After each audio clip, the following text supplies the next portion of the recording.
علامہ صاحب کے YouTube channel کو سبسکرائب کریں اور فیس بک پیج کو فالو کریں۔ بحمد اللہ تعالی سیرت النبی صلی اللہ علیہ وسلم کے مقدس عنوان پر ہمارا یہ چلنے والا سلسلہ آج 106 خطبات ہو جائیں گے۔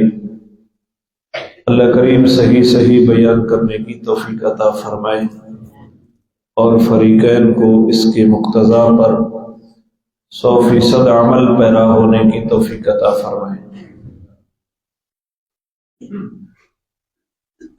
غزوہ احد کی تفصیلات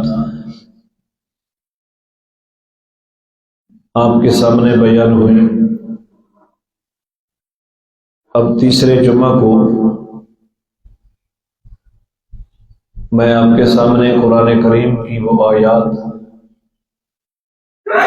جو اللہ تعالی نے غزوہ احد کے متعلق بیان فرمائی ہے ان کا ترجمہ آپ کے سامنے رکھ رہا ہوں۔ تقریباً 1:60-59 آیات ہیں، تو بہت ساری آیات میں نے آپ کے سامنے رکھ دی۔ آج آیت نمبر 161 سے پڑھنا ہے، سورہ آل عمران کی۔ اب اس سے پہلے ایک بات سمجھ لیں آیت کے ترجمے سے۔ اس کو نیچے ہی رکھو گے، اوپر بھی کر دینا۔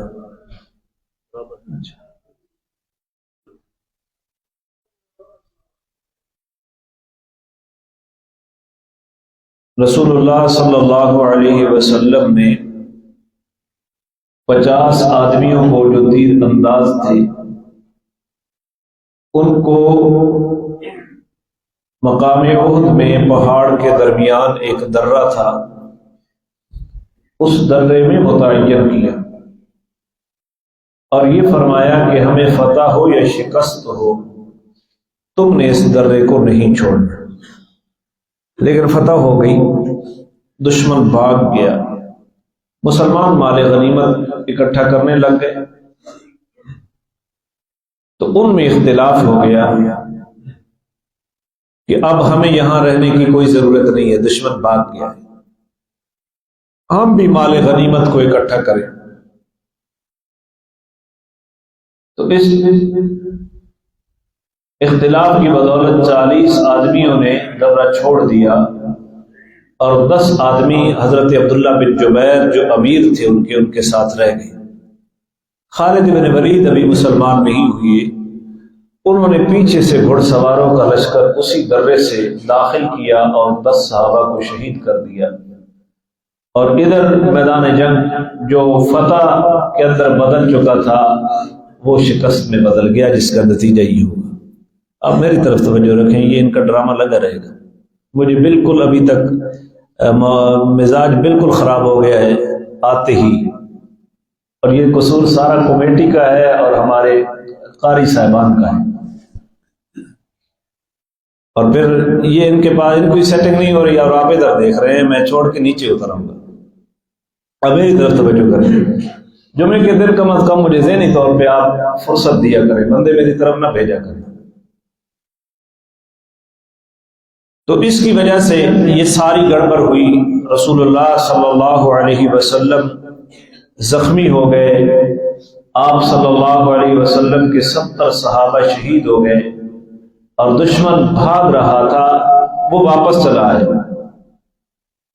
تو اللہ تعالیٰ نے اس آیت میں یہ فرمایا وَمَا كَانَ لِنَبِيٍّ أَن يَغُلَّ، نبی سے یہ نہیں ہو سکتا کہ وہ مال غنیمت میں خیانت کرے، مال غنیمت میں خیانت کرے، یہ نبی کے لیے جائز نہیں ہے۔ ایک پیار بھرے شکوے کے ساتھ اس کو بیان کیا ہے کہ تم نے جو درہ چھوڑ دیا ہے مال غنیمت اکٹھا کرنے کے لیے، یہ مال غنیمت اکٹھا ہوتا تو کیا تمہارا حصہ تمہیں نہ دیا جاتا؟ حضور خود رکھ لیتے۔ یہ پیار بھرے شکوے ہیں، معافی پہلے کر چکا ہے اللہ تعالیٰ۔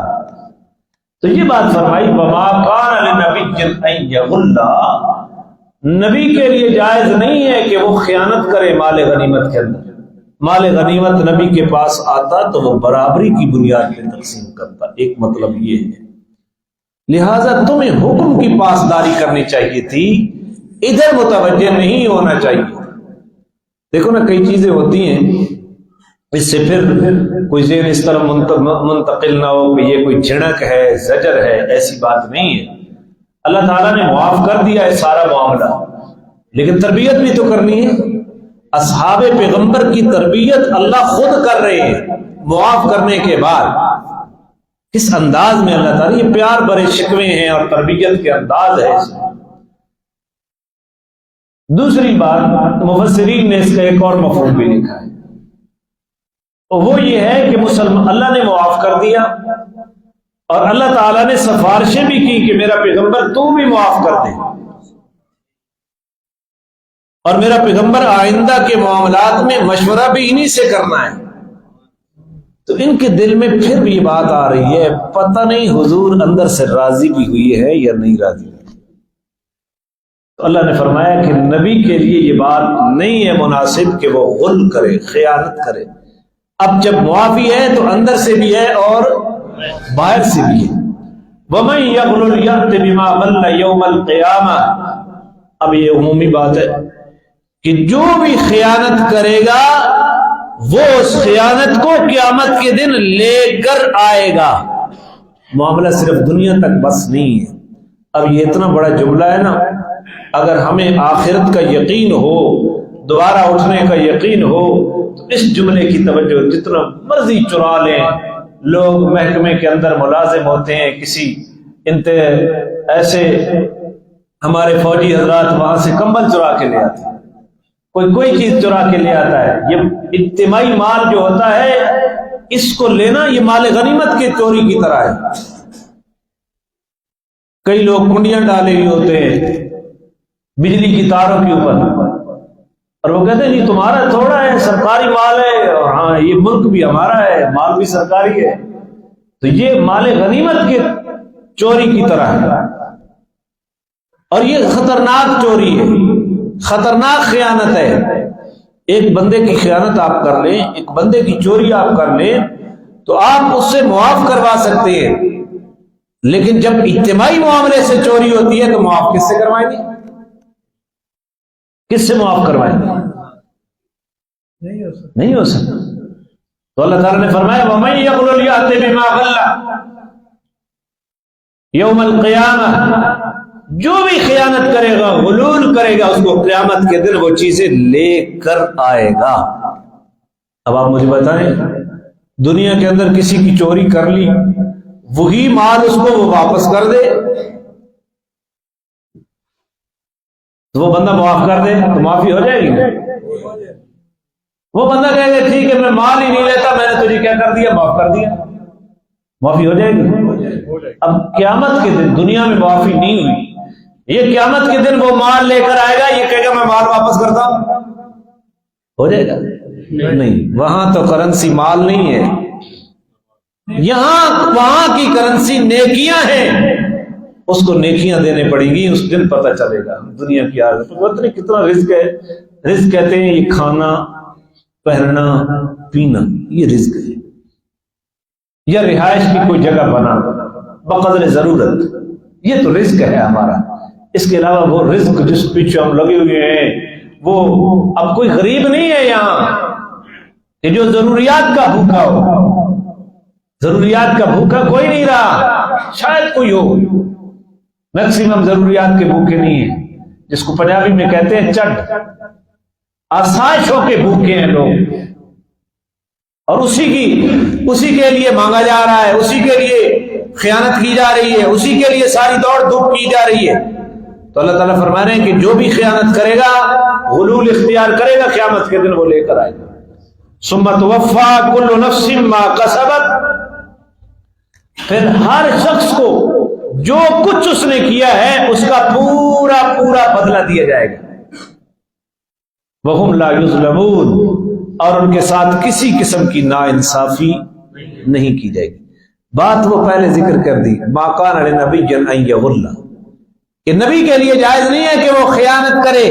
اگلی بات ہمارے لیے تنبیہ ہم کہتے ہیں، اس واقعے کے متعلق وہ بات ہے، اور اگلی ساری تنبیہ ہمارے لیے. افمن اتبع رضوان اللہ، کیا وہ آدمی جو اللہ کی رضا کی تلاش میں ہو، اللہ کی رضا کی تابعداری کر رہا ہو، کہ اس میں دنیا کے جتنے اعمال ہیں ان کا مقصد کیا ہے؟ بولتے نہیں، اللہ کو راضی کرنا. کمن باء بسخط من اللہ، کیا یہ آدمی جس نے اللہ کو راضی کرنے کے لیے سارے کام کیے، کیا یہ اس کے برابر ہے جس نے اللہ کی ناراضگی کو مول لیا ہوا ہے؟ جی دونوں برابر ہیں؟ ایک بندہ اللہ کو راضی کرنے کے لیے کام کر رہا ہے، ایک اللہ کے عذاب والے کام کر رہا ہے. دونوں برابر ہو جائیں اور قیامت نہ آئے. انصاف اور عقل بھی یہ کہتا ہے کہ ایک دن ہونا چاہیے کہ راضی کرنے والے کاموں کے لیے بھی محاسبہ ہونا چاہیے، اور اللہ کو ناراض کرنے والے کاموں کا بھی کیا ہونا چاہیے؟ محاسبہ ہونا چاہیے. لہذا پیغمبر تو ہر وقت اللہ کی رضا کی تلاش میں ہے، اور پیغمبر کے مد مقابل جو اللہ کو ناراض کرتا ہے، یہ دونوں برابر نہیں. وَمَأْوَاهُ جَهَنَّمُ، جو اللہ کو ناراض کرے گا، وَمَأْوَاهُ جَهَنَّمُ، اس کا ٹھکانہ کیا ہے؟ جہنم ہے. وَبِئْسَ الْمَصِيرُ، اور وہ بری جگہ ہے لوٹنے کی، وہ برا ٹھکانہ ہے. ہم درجات عند اللہ، اللہ کے نزدیک ان لوگوں کے درجات مختلف ہیں. ایک بندہ نیک ہے، وہ کسی صحابی کے برابر ہو سکتا ہے؟ پوری امت کے اولیاء مل جائیں، ایک ادنا صحابی کی جوتی کا بھی مقابلہ نہیں کر سکتے. اور ساری امت مل جائے، ساری انسانیت مل جائے ایک نبی کے درجے کو، تو یہ درجات کس نے مقرر کی؟ ہر کوئی برابر نہیں ہے. حقوق کے اعتبار سے تو برابری ہو سکتی ہے، لیکن درجات میں برابری استاد اولا ہے شاگرد سے. شاگرد استاد سے بڑا نہیں ہے، عام امتی صحابی سے کم ہے، اور پوری انسانیت انبیاء سے کیا ہے؟ کم. یہ درجے کس نے مقرر کیے؟ یہ ہمیں کیا کہتے ہیں لوگ برابر ہیں، برابر ہے نہیں برابر ہے. یہ پچھلے دور حکومت میں جتنا فتنہ پھیلایا گیا، نوجوان نسل کے دماغ خراب کیے گئے کہ باپ بھی تو انسان ہے، تو بھی انسان ہے، وہ کہے تو اس کی بات فرض ہو گئی. کسی کی نہ مانو، ایک جاہل کی مانو. ایک جاہل کی بات کے اوپر اندھے ہو گئے اور پوری قوم کے بڑوں کی نفی کر دی. یہ کلچر متعارف کروایا گیا پچھلے دور حکومت میں. آج بھی اس کی تباہ کاریاں سوشل میڈیا کے اوپر نظر آتی ہیں. ہم درجات عند اللہ، اللہ کے ہاں لوگوں کے درجات کیا ہیں؟ مختلف. واللہ بصیر بما یعملون، اور تم جو کچھ کر رہی ہو اللہ اس کو دیکھ رہا ہے. اللہ اس کو، بندہ نماز پڑھ رہا ہے تو اللہ گالی دے رہا ہے تو اللہ بدکاری کر رہا ہے تو اللہ کسی کی مال چرا رہا ہے تو اللہ اس کو. یہ ایسا عقیدہ ہے، یہ اگر انسان کے ذہن میں ہر وقت حاضر رہے، خدا کی قسم اول تو گناہ ہو نہیں سکتا. اگر ہو جائے بتقاضۂ بشریت تو بندہ اس عقیدے کی بدولت فوراً توبہ کر لیتا ہے. گناہ اسی وقت ہوتا ہے اور توبہ میں تاخیر اسی وقت ہوتی ہے جب اس عقیدے سے ذہول آ جاتا ہے، اس عقیدے کے اوپر غفلت کا پردہ چڑھ جاتا ہے. اللہ تعالیٰ اس عقیدے کو ہر وقت مستحضر رکھنے کی توفیق عطا فرمائے. یہ اللہ تعالیٰ نے میدان احد کے واقعات کو وَمَا كَانَ لِنَبِيٍّ أَن يَغُلَّ، وہ بات احد کے متعلق ہے. اس سے آگے ساری ہدایات ہیں کہ نبی کا درجہ کتنا ہے، نبی کی اہمیت کتنی ہے. حضور کی اہمیت ذکر کرنے کے بعد پھر میدان احد کے واقعات کی طرف قرآن آ گیا ہے. یہ درمیان میں اللہ اسی کے درمیان یہ باتیں فرما رہے ہیں. لَقَدْ مَنَّ اللَّهُ عَلَى الْمُؤْمِنِينَ إِذْ بَعَثَ فِيهِمْ رَسُولًا، کہ بے شک اللہ نے مومنوں کے اوپر احسان کیا کہ جب کہ ان کے اندر ایک شاندار رسول بھیجا. من انفسہم، انہی کی اپنی جانوں کے اندر سے. یہ اللہ نے کیا کیا ہے؟ احسان کیا ہے کہ اس نے عظمت والا رسول بھیجا ہے من انفسہم، انہی کے قبیلے سے، نسل انسانی سے پیغمبر بھیجا ہے، جس کے پاس بیٹھنا بھی آسان ہے، جس کے پاس گفتگو کرنا بھی آسان ہے، جس کو معجزات دیے. اگر اللہ تعالیٰ فرشتے کو نبی بنا کر بھیج دیتا ہماری ہدایت کے لیے، تو فرشتہ کھانے سے پاک، پینے سے پاک، شادی بیاہ سے پاک. لقد کان لکم فی رسول اللہ اسوۃ حسنہ کہاں جائے گا؟ لہذا یہ اس نے احسان کیا ہے مومنوں کے اوپر کہ رسول بھیجا ہے تو جنس انسانیت میں سے بھیجا ہے. وہ جس طرح کھاتا ہے تم بھی اسی طرح کھاؤ. تمہاری ضروریات ہیں تو اس کی بھی ضروریات ہیں. تمہیں بھوک لگتی ہے تو پیغمبر کو بھی بھوک لگتی ہے. تمہارے اندر خواہشات ہیں تو پیغمبر کے اندر بھی کیا ہیں؟ خواہشات ہیں. دوسری بات یہ ہے کہ اگر پیغمبر فرشتہ ہوتا تو اس کو معجزات دیے جاتے، یا پیغمبر جنوں میں ہوتا اس کو معجزات دیے جاتے، تو انسان پھر التباس کا شکار ہو جاتا. وہ کہتا بھائی ہو سکتا ہے کہ اس کی طبیعت کے اندر ایسی چیزیں رکھی گئی ہیں، وہ معجزات کو کمال نہ سمجھتا. لیکن ایک انسان کو جب اللہ تعالیٰ نے نبوت سے سرفراز کر کے معجزات دیے ہیں تو یہ وہ کمال ہے جس کو اگر تھوڑا سا غور سے دیکھا رہا ہے تو کمال پورے وزن کے ساتھ نظر آتا ہے. کہ حضور وہاں پہنچے جہاں جبریل امین کے بھی پر جلتے تھے، راتوں رات بیت المقدس اور پھر سے عرش معلیٰ تک اور جنت وغیرہ کی سیر کر کے راتوں رات آپ کیا آ گئے. یوں اشارہ کیا اور چاند دو ٹکڑے ہو گئے. نبی علیہ السلام پیشاب پاخانے کی ضرورت کے لیے باہر گئے، کوئی اوٹ نظر نہیں آئی. آپ صلی اللہ علیہ وسلم نے دو درختوں کو اشارہ کیا، ادھر والے کو بھی اور ادھر والے کو بھی، دونوں اکٹھے ہو گئے. حضور نے قضاء حاجت کی، پھر آپ نے یوں اشارہ کیا اور واپس جگہ پہ چلے. یہ معجزات ہے. تو ایک پیغمبر جو انسان ہے اس کو جب اللہ معجزات دیتا ہے تو اس کی شخصیت کو سمجھنا آسان ہے. اگر یہی معجزات جبریل دکھاتا تو تم اس وہم میں پڑ جاتے کہ اس کی تو طبیعت ہی ایسی ہے، لہذا معجزات کا معجزات ہونا سمجھنا آتا. لقد من اللہ علی المؤمنین اذ بعث فیہم رسولا من انفسہم، اللہ نے مومنوں کے اوپر احسان کیا ہے کہ اس نے انہی کی جنس میں سے ایک رسول بھیجا ہے. وہ رسول کرتا کیا ہے؟ یتلو علیہم آیاتہ، وہ اللہ کی آیات ان کو پڑھ کر سناتا ہے. یتلو تلاوت کر کے سناتا ہے. وہ پیغمبر اللہ کی آیات تلاوت کر کے سناتا ہے. تو تلاوت کر کے سنانا یہ بھی پیغمبر کی سنت ہے. تلاوت کر کے سنانا یہ بھی میرے پیغمبر کا مشن ہے.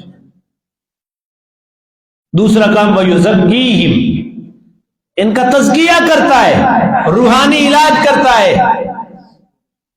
وہ خود نہ تھے جو راہ پر اوروں کے ہادی بن گئے. صحابہ کرام جن کے اوپر محنت کی ہے، جن کا تزکیہ کیا ہے جناب رسول اللہ صلی اللہ علیہ وسلم نے، پھر کائنات میں انبیاء کے بعد ایسے انسان پیدا نہیں ہوئے، ایسے باکردار لوگ پیدا نہیں ہوئے. وَيُزَكِّيهِمْ، میرا پیغمبر ان کا تزکیہ کرتا ہے. تزکیہ نفوس، یہ جو خانقاہی سلسلہ ہے، نقشبندیہ، قادریہ، چشتیہ، سہروردیہ، یہ تزکیہ نفوس ایک ایک مرید کے تزکیہ کرتے. آج تو پیری مریدی رہ گئی نا جیبوں کے اوپر، یہ بول دیتے رہ گئی بس. وہ تو تزکیہ نا اللہ نے اس کا متبادل دیا ہے تبلیغی جماعت کی شکل میں. وہ ختم ہوا کہیں وہ بے پیر ذوالفقار صاحب، اللہ تعالیٰ ان کی قبر کے اوپر رحمت نازل فرمائے. یہ باقاعدہ عالم نہیں تھے کہ جس طرح ہم پڑھے ہیں، اس طرح نہیں پڑھے تھے. یہ انجینئر تھے. 35 فیکٹریاں ان کے ماتحت تھی. یومیہ تنخواہ ان کی، یومیہ ہر روز کی 1 لاکھ بنتی تھی. مہینے کی کتنی بنتی؟ 31 لاکھ. اپنے وہاں اس نوکری کے زمانے میں طریقہ کیا تھا کہ کوئی نعت خان بھی اگر نعت پڑھ رہا ہوتا تو ان کے ہاتھ میں کاغذ بھی ہوتا، قلم بھی ہوتا، اور اس کی کوئی اچھی بات اس کو لکھ لیتے تھے. ساری زندگی لکھ کر اس کو دیکھ کر بیان کرتے تھے. پھر غلام حبیب صاحب رحمت اللہ علیہ کے مرید بنے. پھر ارادہ کیا کہ 40 سال کے بعد میں نے اپنے آپ کو دین کے لیے فارغ کر دینا. پوری دنیا میں ان کا یہ سلسلہ چلا. پیر ذوالفقار صاحب کا کروڑوں لوگ ان کے ہاتھوں فیض یاب ہوئے. یہ تزکیہ نفوس ہے. تبلیغی جماعت نے کیسے کیسے لوگوں کا تزکیہ کیا ہے. بڑے قیمتی بن گئے ہیں, ہیرے بن گئے ہیں. تو میرا پیغمبر ان کا تزکیہ کرتا ہے. تو جو لوگوں کو جھوٹ چھڑوانے کی محنت کر رہا ہے, بددیانتی کو چھڑوانے کی محنت کر رہا ہے, بہتان سے الگ کرنے کی محنت کر رہا ہے, وہ بھی میرے پیغمبر کے مشن پر چل رہا ہے. وہ بھی میرے پیغمبر کے وَيُعَلِّمُهُمُ الْكِتَابَ. اللہ نے جو احسان کیا ہے مومنوں کے اوپر, ایک شاندار رسول بھیج کر انہی کی جنسوں سے یتلو علیہم آیاتہ. اس کا ایک کام تو یہ ہے کہ وہ تلاوت کر کے سناتا ہے. دوسرا کام یہ ہے وَيُزَكِّيهِمْ, ان کا کیا کرتا ہے, تزکیہ کرتا ہے. وَيُعَلِّمُهُمُ الْكِتَابَ, اور اس کا تیسرا کام یہ ہے کہ اللہ کی کتاب کی تعلیم دیتا ہے ان کو. اللہ کی کتاب کی. اب یتلو علیہم آیاتہ سے یہ الگ اس کو بیان کیا ہے. اب ناظریں پڑھانا وہ بھی تعلیم ہے, حفظ کروانا وہ بھی تعلیم ہے, قرآن کے مخارج درست کروانا وہ بھی تعلیم ہے, قرآن کا مفہوم بیان کرنا. وَيُعَلِّمُهُمُ الْكِتَابَ, ان کو کتاب کی کیا دیتا ہے, تعلیم دیتا ہے. کس طرح بھائی؟ صحابہ بھی اہل زبان تھے, عربی تھے, قرآن عربی میں اتر رہا تھا. انہوں نے اپنے ذہن میں ایک معنی بنا لیا قرآن کی آیت کا, لیکن نبی نے اس کی تصحیح کی. یہ معنی نہیں ہے جو تمہارے ذہن نے سمجھا. میں مثال دیتا ہوں. حضرت عدی بن حاتم رضی اللہ تعالیٰ عنہ, کلوا واشربوا حتی یتبین لکم الخیط الاسود من الفجر کا لفظ نہیں آیا تھا کہ اس وقت تک کھاتے پیتے رہو یہاں تک کہ سفید دھاگا سیاہ سے واضح نہ ہو جائیں. عدی بن حاتم نے اس آیت کے نزول کے بعد 2 دھاگے لیے, ایک سفید لیا اور ایک سیاہ لیا, اور ان کو سرانے کے نیچے رکھ لیا. اندھیرا تھا, کھاتے رہے, اور سحری اس وقت کھانا بند کی جب اتنی روشنی ہو گئی کہ سفید نظر آیا اور سیاہ, اور انہوں نے سمجھا کہ یہی ٹائم ہے روزہ بند کرنے کا. نبی علیہ الصلوۃ والسلام کو پتہ چلا, آپ نے عدی کو بلا بھیجا کہ عدی کیا کیا ہے؟ یا رسول اللہ, کو قرآن کی آیت ہے کلوا واشربوا حتی یتبین لکم الخیط الابیض من الخیط الاسود, کہ جب تک کہ سیاہ سفید سے دھاگا جدا نہ ہو جائے اس وقت تک کھاتے رہو. میں نے وہ دھاگے 2 لے کر اپنے سرانے کے اوپر رکھ لیے, اور جب کھاتا رہا, جب سیاہ نظر آنے لگا اور سفید, میں نے روزہ بند کر دیا. حضور نے فرمایا عدی تیرا سرانہ اتنا بڑا ہے جس نے پورے افق کو گھیر لیا ہے. یہ افق کہتے ہیں آسمان کا پورا کنارہ, جس نے پورے افق کو گھیر لیا ہے. عدی یہ مطلب نہیں ہے, یہ وہ دھاری ہے. سفید داری سیاہ داری سے جب جدا ہو جائے اس وقت روزے کا ٹائم ختم ہو گیا ہے, بند کر دو. تو پھر اللہ تعالیٰ نے اس کے بعد من الفجر کا لفظ اتارا ہے. تو حضرت علی کو سمجھنے میں کیا لگ گئی؟ تصحیح کب ہوئی؟ جب پیغمبر نے سمجھایا. وَيُعَلِّمُهُمُ الْكِتَابَ. ایک وقت تھا, یہ جو ہمارے نوجوان ہیں نا, جو ہمارے پاس نہیں بیٹھتے, ماں باپ بھی صرف ان کو اسکول میں بھیجتے, بڑے ہو کر نمازیں بھی پڑھ لے گا, بڑی ہو کر سمجھ لے گا. پھر جب یہ فوج میں گئے, کسی اور جگہ پہ گئے, اب یہاں نہ گھر سے دین سیکھا نہ مسجد سے دین سیکھا, وہاں جس گمراہ کے ہتھے چڑھ گئے اسی کے ہو گئے. ہمارا ایک اچھالی کا نوجوان, وہ مجھے کہنے لگا, آرمی میں ہے, اس نے کہا یہ جو آپ درس قرآن دیتے ہیں یہ بدعت ہے. درس قرآن کیا ہے؟ بدعت ہے, یہ جائز نہیں ہے. میں آپ کو سمجھانا چاہتا ہوں. میں کہا ٹھیک ہے جی, میں آپ کو صاحب سے سمجھنا چاہتا ہوں.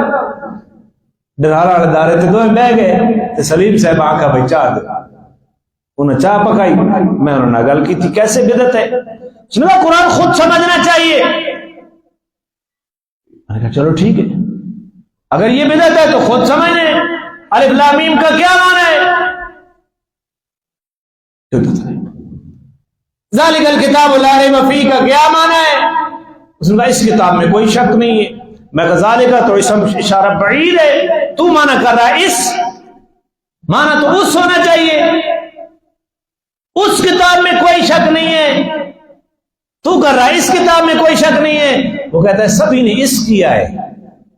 میں نے کہا وہ سبھی تو استاد ہے نا جنہوں نے اس کیا ہے، جن کے اوپر تو نے اعتماد کیا ہوا ہے وہ بھی تو درس قرآن ہے نا، وہ بھی تو قرآن کی تعلیم ہے جس نے ترجمہ کیا ہے. تجھے تو عربی زبان آتی نہیں ہے. اگر تلک الکتاب لا ریب فیہ ہوتا تو پھر تیرا معنی ٹھیک تھا. ذالک کیوں لایا گیا مجھے بتا. بالکل چپ. پھر میں نے اسے کہا کہ بیٹا اگر قرآن بغیر استاد کے سمجھ آتا اور استاد سے سمجھنا بدعت ہوتا تو قرآن قریشی لغت میں آیا ہے، عربی میں آیا ہے. کم از کم جبریل امین اہل عرب کے لیے تو قرآن کو کتابی شکل میں لا کر کعبہ کی چھت کے اوپر رکھ دیتے اور کہتے کہ یہ تمہاری زبان میں آیا ہے، لو اٹھا لو اور اسے خود پڑھ لو. پیغمبر کو کیوں بھیجا گیا؟ وَيُعَلِّمُهُمُ الْكِتَابَ کہہ کر. پھر اس کی دماغ کی کھڑکی کھلی. اب وہ سلام بھی کرتا ہے، اب وہ ادھر نماز بھی پڑھتا ہے. پہلے تو وہ میرے پیچھے نماز بھی نہیں پڑھتا تھا کہ یہ بدعتی ہے. یہاں کئی ساتھی جو امام تنخواہ لیتا ہے جس کے پیچھے نماز نہیں ہوتی. کیوں نہیں ہوتی جی؟ اشترو بھی آیاتی ثمنا قلیلا، کہ میری آیات کو ثمن قلیل کے بدلے میں بیچتے ہو تو یہ بیچنا ہے. لہذا جو امام تنخواہ لیتا ہے اس کے پیچھے انہوں نے خیال رکھا ہے بھائی اسے جملے کٹ کے کو پچھو دے شیئر کر دیں. جو امام تنخواہ لیتا ہے اس کے پیچھے نماز نہیں ہوتی. آگے پیچھے بھی نہ رڑا بھائی فتنے کا زمانہ ہے، اب کیا کریں. یہ آپ کی ریکارڈنگ جو ہے یہ تو الٹا خطرہ ہے کہ کوئی جملہ اپنے مطلب کا لے لیا اس کو نہیں. یہ کسی اور کا موقف ہے، ہمارا موقف نہیں ہے. اور بھائی اس طرح پہ آیاتی ثمنا قلیلا کا مطلب تو تم نے اپنی عقل سے سمجھا ہے، وہ تو نہیں ہے. جو امام ہے وہ امامت کی تنخواہ نہیں لے رہا، وہ اس وقت کی تنخواہ لے رہا ہے. اور جناب سیدنا عمر رضی اللہ تعالیٰ عنہ نے امامت کی تنخواہ مقرر کی تھی اور میرے نبی کا فرمان ہے علیکم بسنتی وسنت الخلفاء الراشدین المہدیین. خلیفہ راشد کا عمل بدعت کس طرح ہو سکتا ہے؟ وہ وقت، وہ ایک اہل حدیث عالم ہے، وہ بڑی زبردست بات فرما رہے تھے. انہوں نے کہا ہمارے پاس کچھ لوگ آ گئے کہ حضرت آپ کا جلسہ کروانا ہے. کہا ٹھیک ہے جی. تو انہوں نے کہا فی سبیل اللہ کروانا ہے. تو کہا ٹھیک ہے میں فی سبیل اللہ کروں گا. تو ٹھیک ہے فلاں تاریخ کو آ جانا. تو انہوں نے کہا ٹھیک ہے میں اس دن اس تاریخ کو اپنی مسجد کے باہر بیٹھ جاؤں گا اور اللہ سے دعا کروں گا کہ یا اللہ مجھے پہنچا دے. حضرت اس طرح پھر آپ کس طرح پہنچیں گے؟ انہوں نے کہا بھائی تمہارے گاؤں تک جاتے ہوئے کرایہ تو لگتا ہے نا، یہ میں 4000 دوں اپنی جیب سے، تو یہ فی سبیل اللہ، یہ فی سبیل اللہ کس طرح ہے؟ انہوں نے کہا حضرت آپ کرایہ نہیں ہوگا. ٹھیک ہے آپ کرایہ دیں تو میں آ کر تقریر فی سبیل اللہ کر لوں گا. بڑی زبردست بات کی نا. تو لوگوں نے اپنے مفہوم خود بنائے ہوئے ہیں. پھر وہی کہنے لگے کہ میرے پاس ایک آدمی آیا اور اس نے کہا ہمیں امام چاہیے لیکن ہم تھوڑے بندے ہیں. ٹھیک ہے امام دیں گے جی 30,000 روپے تنخواہ. اچھا امامت کی تنخواہ لیں گے. کیا اس کے امام کے اوپر نماز فرض نہیں ہے؟ ہاں فرض ہے. تو مولانا صاحب نے اس کو کہا کہ آپ کے اوپر نماز فرض ہے؟ فرض ہے. کس مسجد میں فرض ہے؟ اس نے کہا جہاں مرضی پڑھ لوں. اس نے کہا جس کو امام رکھو گے اس کے اوپر تو اسی مسجد میں فرض ہے جہاں آپ نے امام رکھا ہے، تو وہ اس کے پیسے میں مانگ رہا ہوں نا. تو یہاں بس عقل تھوڑا ہو نا، علم تھوڑا ہو. ہمارے استاد کہتے تھے کہ علم تھوڑا ہو اس کی مثال اس گھڑے کی طرح ہے جس میں تھوڑا پانی ہو. اگر اس کو صحرا میں بھی چلاتے رہو تو وہ پانی کبھی ادھر جائے گا کبھی ادھر جائے گا اور چھلکتا چھلکتا. اور اگر گھڑے کے اندر پانی پورا بھرا ہوا ہو تو اس کو بشک نشیب و فراز میں لے کر چلتے پڑو، ایک قطرہ بھی باہر نہیں آئے گا. علم تھوڑا ہوتا ہے تو فتوے کی مشینیں چلتی ہیں، فلاں کے پیچھے نماز نہیں ہوتی، فلاں کے پیچھے نماز نہیں ہوتی. تو یہ بات میں نے کی وَيُعَلِّمُهُمُ الْكِتَابَ. قرآن کی تفسیر کا پہلا حق کس کو ہے؟ بولتے نہیں نبی پاک صلی اللہ علیہ وسلم. قرآن کی تفسیر کا پہلا حق کس کو ہے؟ محمد رسول اللہ کو چلو ستے پہ سومن دے نہ وضو کرا کے ہاں جو لوگ سو رہے ہیں نا ان کا وضو ٹوٹ گیا ہے بغیر ٹیک کے بھی جاگ کے بیٹھے کرو تو کن پیچھے دکھا دے گا وَيُعَلِّمُهُمُ الْكِتَابَ میرا فتویٰ نہیں ہے مفتی تقی عثمانی کا فتویٰ اٹھا لیں انہوں نے طبی نقطہ نگاہ سے اس وضو کا ٹوٹنا ثابت کیا ہے بغیر ٹیک کے بھی جو سو گیا ہے وضو ٹوٹ گیا اس کا لہذا وضو کرنا پڑے بے وضو نماز پڑھنا جان بوجھ کر پڑھنا یہ کفر کے قریب ہے اسے پتا ہے میرا وضو نہیں ہے پھر وہ نماز پڑھ رہا ہے تو یہ بات سمجھنے کی ہے لہذا جاگ کے بیٹھا کرو وَيُعَلِّمُهُمُ الْكِتَابَ میری طرف اب توجہ رکھیں وَيُعَلِّمُهُمُ کہ میرا پیغمبر ان کو کتاب کی کیا دے تو یہ اللہ نے احسان کیا کتاب بھیجی اور کتاب کا مفسر بھی اور نبی کے بعد تفسیر کا حق صحابہ کو ہے کس کو ہے یہ اسی طرح چلتا ہے ہم تو ناقل ہیں ہم مفسر نہیں ہیں وَيُعَلِّمُهُمُ الْكِتَابَ لہذا جو قرآن کی تعلیم دے رہا ہے وہ نبوی مشن پہ چل رہا ہے جہاں بھی قرآن کی درس و تدریس ہو رہی ہے خصوصاً قرآن کے مفہوم کو سمجھانے کی وَيُعَلِّمُهُمُ الْحِكْمَةَ وَالْحِكْمَةَ اور میرا پیغمبر ان کو حکمت کی تعلیم دی کیا دے ایسی تعلیم دی میرے پیغمبر نے حضرت عمر 10 سال حکومت کرتے ہیں 22 لاکھ مربع میل کے اوپر حضرت عمر کی حکومت ہے کتنے میل پاکستان کا رقبہ ہے 3.25 لاکھ مربع میل کتنا 7 پاکستان بننے حضرت عمر ایک جگہ کے گئے مکہ میں اور وہاں رونے لگے ساتھیوں نے پوچھا کیوں رو رہے ہو انہوں نے کہا یہاں میرے باپ نے مجھے مارا تھا کہ تجھے تو اونٹ چرانے نہیں آتے تو گھر کس طرح چلائے گا تو اللہ نے حکمت کی تعلیم اپنے پیغمبر کے ذریعے صحابہ کی تزکیہ نفوس کیا آیات کی تلاوت کر کے سنائی اور ان کو کتاب کی تعلیم دی اب پھر معنی کرو تو میں آخری جملے کا معنی پھر کروں گا لقد من اللہ علی المؤمنین اذ بعث فیہم رسولا کہ بے شک اللہ نے مومنوں کے اوپر احسان کیا ہے کہ جب اس نے اپنا ایک عظیم رسول بھیجا ان کے اندر من انفسہم انہی کی جنس میں سے وہ رسول کام کیا کرتا ہے یتلو علیہم آیاتہ کہ ان کو اللہ کی آیات پڑھ کے سناتا ہے وَيُزَكِّيهِمْ ان کا تزکیہ کرتا ہے ان کو پاک کرتا ہے وَيُعَلِّمُهُمُ الْكِتَابَ اور ان کو کتاب کی تعلیم دیتا ہے وَالْحِكْمَةَ اور حکمت کی تعلیم دیتا ہے سنو اگلا جملہ وَإِنْ قَانُوا مِنْ قَبْلُ لَفِي ضَلَالٍ مُبِينٍ اگرچہ اس سے پہلے تو یہ واضح گمراہی کے اندر مبتلا تھے یہ پیغمبر آیا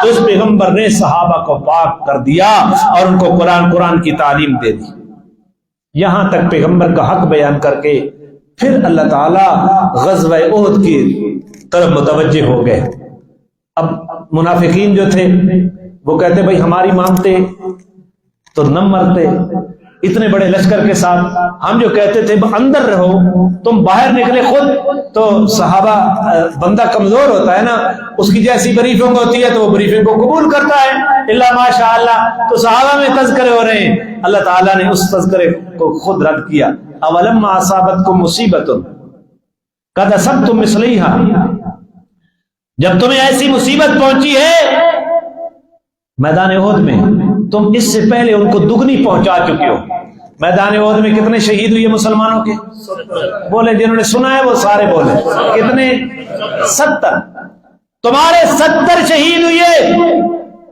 اور کل میدان بدر میں کافروں کے کتنے مارے گئے تو معاملہ برابر ہو گیا تمہارا ایک بندہ بھی قیدی نہیں بنا ان کے 70 بندے بدر میں قیدی بنے قیدیوں کے بدلے میں تم نے فدیہ لیا اور آج تمہارا کوئی قیدی نہیں بنا اور پھر تم نے بدر میں مال غنیمت بھی حاصل کیا تھا آج کفار تم سے مال غنیمت اگر تم آج کہتے ہو کہ ہمیں احد میں تکلیف پہنچی ہے ذرا ادھر بھی تو توجہ کرو کہ کل تم انہیں دگنی تکلیف پہنچا کر آئے ہو بے شک تم انہیں اب صحابہ کی تربیت کون کر رہا ہے ان آیات میں ڈائریکٹ اللہ کر رہا ہے منافقین ان کو برگلاتے نا کہ پیغمبر کی اطاعت میں تم نے یہ سب کچھ خراب کر دیا ہے. تو اللہ تعالیٰ نے صحابہ کے دلوں کے اوپر خود مرہم رکھی کہ اگر تمہیں اپنی تکلیف یاد آ رہی ہے نا تو کل تم نے انہیں کتنی دگنی پہنچائی ہے. کل تم انا ہاذا، تو کیا تم ایسے موقع پر کہتے ہو کہ یہ مصیبت کہاں سے آئی ہے احد میں؟ کل ہوا من عند انفسکم، تو میرا پیغمبر نے کہہ دو کہ یہ مصیبت جو آئی ہے تمہاری اپنی وجہ سے آئی ہے. تمہاری وجہ سے آئی. بھئی مشورہ ہو رہا تھا بھئی مدینے کے اندر لڑیں یا باہر لڑیں، نبی بھی کہتا ہے اندر لڑیں. تم نے خود تو کہا ہے نا کہ ہم باہر نکل کر لڑتے، اب کہتے ہو کہ یہ کہاں سے آئی؟ تو اس وقت نہ نکلتے. اور پھر کل جب بدر کے قیدیوں کو چھوڑنے کی بات آئی، حضرت عمر کا مشورہ تھا کہ قتل کر دو. حضرت عمر کا مشورہ تھا، تم نے کہا نہیں ان سے فدیہ لے کر ان کو کیا کر دو. تو میں نے کہا تھا کہ اگر فدیہ لے کر تم چھوڑ دو گے تو اگلے سال تمہارے اتنے بندے ہی شہید ہوں گے. تو تم نے کہا ہمیں میدان جنگ میں اگر شہادت ملے تو اس سے بڑی نعمت کون سی ہو سکتی ہے. تو میرا پیغمبر نے کہہ دو کل ہوا من عند، یہ تو تمہاری اپنی وجہ سے آئی ہے نا، تمہاری خود چوائس تھی کہ ہم شہید ہو تو تمہاری چوائس کے اوپر ہوا. ان اللہ علی کل شیء، بے شک اللہ ہر چیز کے اوپر کیا ہے قادر. وما اصابکم یوم التقى الجمعان فباذن اللہ. اور اگلی بات اللہ تعالی نے فرمایا کہ اصل بات یہ ہے کہ تو جس دن دو جماعتیں آپس میں ٹکرا گئی تھی یعنی میدان احد، اس دن تمہیں جو تکلیف پہنچی فباذن اللہ، وہ اللہ کے حکم سے آئی ہے. کیوں آئی ہے؟ اس کے پیچھے بھی ایک حکمت ہے. وَلِيَعْلَمَ الْمُؤْمِنِينَ، تاکہ وہ مومنوں کو ظاہر کر دے. بھائی ہر ویلے جے ریوڑیاں وڈینیاں پئیوں میں تے منافق پہچانا ویسی نہیں سیاپت. تکلیف آتی ہے تو منافق پہچانا جاتا ہے. جی میں اور زیادہ گلا نہ کرنا چاہتا، تھوڑا دل تے تکلیف کے اوپر امتحان کے وقت مخلص اور منافق کی پہچان ہوتی ہے. یہ میں نے 70 میدان احد میں کیوں مروائے؟ وَلِيَعْلَمَ الْمُؤْمِنِينَ، تاکہ مومن بھی ظاہر ہو جائے، وَلِيَعْلَمَ الَّذِينَ نَافَقُوا، اور وہ بھی ظاہر ہو جائے جس نے منافقت کی ہے. اگر احد میں تکلیف نہ آتی تو منافق کیسے ظاہر ہوتا؟ تو منافق کو ظاہر کرنے کے لیے اپنے خالص بندے کے اوپر میں اللہ تکلیف بھیجتا ہوں. جی جو وہ گل ہے حلوہ چڑھا پیا اساں کہا بھئی مولوی ساڑی جنا پہ گیا ہے، تو تمہارا اپنا عقیدہ کیا ہے؟ مولوی کی قبر میں جانا ہے. وقیل لہم تعالوا، جب یہ منافق میدان احد میں جا رہے تھے نا 300 واپس جا رہے تھے، وقیل لہم تعالوا، انہیں اس وقت کہا گیا آؤ واپس، قاتلوا فی سبیل اللہ، اللہ کے راستے میں جہاد کرو. او ادفعوا، اگر جہاد کی نیت نہیں ہے نا تو کم از کم اپنا دفاع تو کر لو، اپنے شہر کا دفاع تو کر لو، حب الوطنی میں تو کم از کم کھڑے ہو جاؤ. قالوا لو نعلم قتالا لاتبعناکم، تو جواب میں منافق کہنے لگے کہ اگر ہم اس کو لڑائی جانتے تو ہم تمہاری بات مانتے.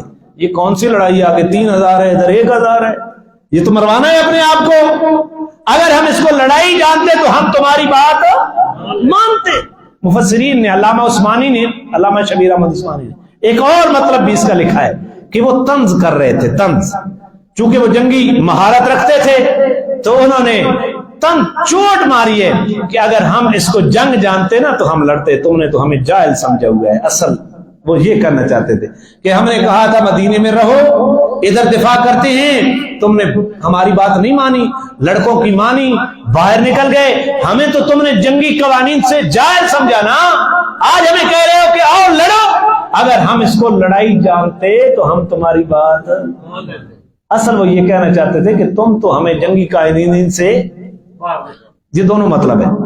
ہم للکفر یومئذ اقرب منہم للایمان، جس دن وہ یہ باتیں کہہ رہے تھے اس دن وہ کفر کے زیادہ قریب تھے بنسبت ایمان کے، بنسبت ایمان کے.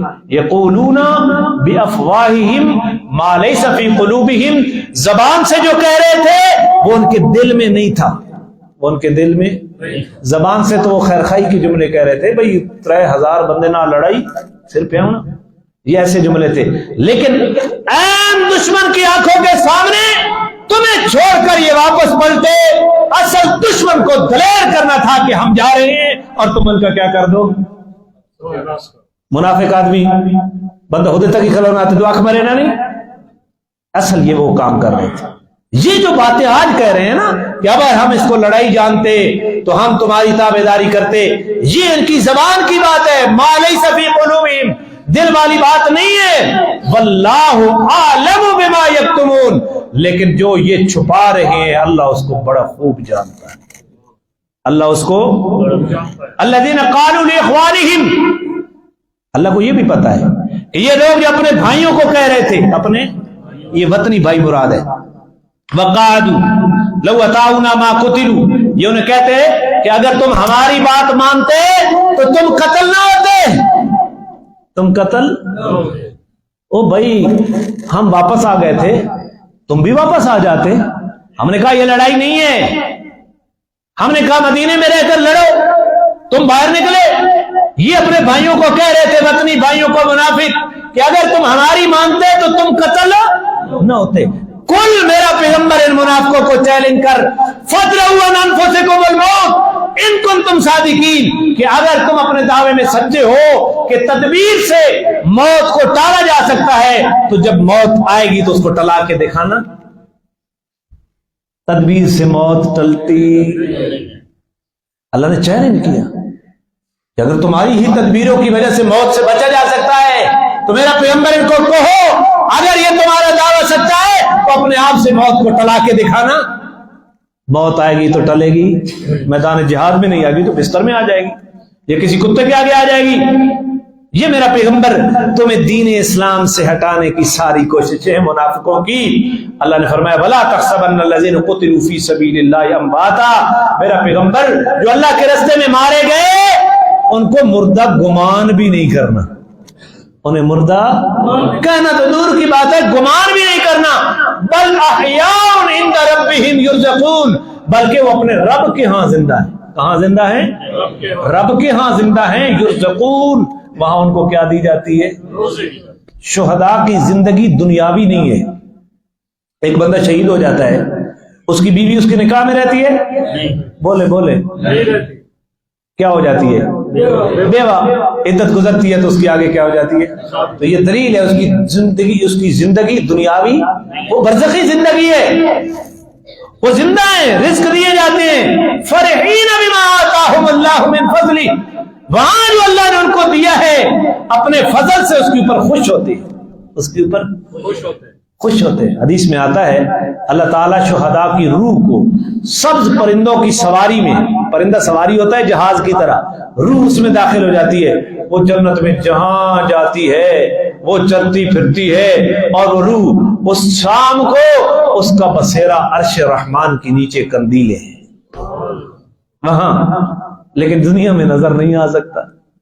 وَلَا تَحْسَبَنَّ فَرِحِينَ بِمَا آتَاهُمُ اللَّهُ مِن فَضْلِهِ وَيَسْتَبْشِرُونَ بِالَّذِينَ لَمْ يَلْحَقُوا بِهِم مِّن خَلْفِهِمْ، اور وہ خوش ہوتی ہے ان لوگوں کے بارے میں جو ابھی تک پیچھے سے ان کو ملے نہیں ہیں، جن کو پیچھے چھوڑ گئے کہ وہ بھی جہاد کر رہے ہیں، وہ بھی نمازیں پڑھ رہے ہیں، وہ بھی پیغمبر کے ساتھ زندگی گزار رہے ہیں، انشاءاللہ وہ بھی یہاں آئیں گے، وہ بھی انہیں اپنے عقیدے کے اوپر، اپنے اس عمل کے اوپر جو بدلہ ملا ہے وہ پچھلے والوں کے بارے میں اسی امید کے اوپر خوش ہوتے ہیں کہ ان کا عقیدہ بھی یہی ہے، وہ بھی اسی عمل میں ہے۔ اللہ خوف علیہم ولا هم يحزنون، کہ ان کو آگے جانے کا کوئی خوف نہیں ہوگا جہنم میں جانے کا، اور پچھلی گزری ہوئی زندگی جتنی تکلیفیں انہوں نے پیغمبر کے کہنے پہ اٹھائیں اس کے اوپر کسی قسم کا غم کہ کاش کہ ہم نے یوں نہ کیا ہوتا۔ یستبشرون بنعمت من اللہ، وہ اللہ کی نعمتوں سے خوش ہیں، وفضل، اللہ کے فضل سے خوش ہیں، وان اللہ لا یضیع اجر المؤمنین، اور اللہ مومنوں کے اجر کو ضائع نہیں کرتے، اللہ مومنوں کے اجر کو ضائع۔ اس آیت کو دوبارہ میں انشاءاللہ بیان کروں گا اگلے جمعے پہ، ایک رکوع باقی رہ گیا ہے۔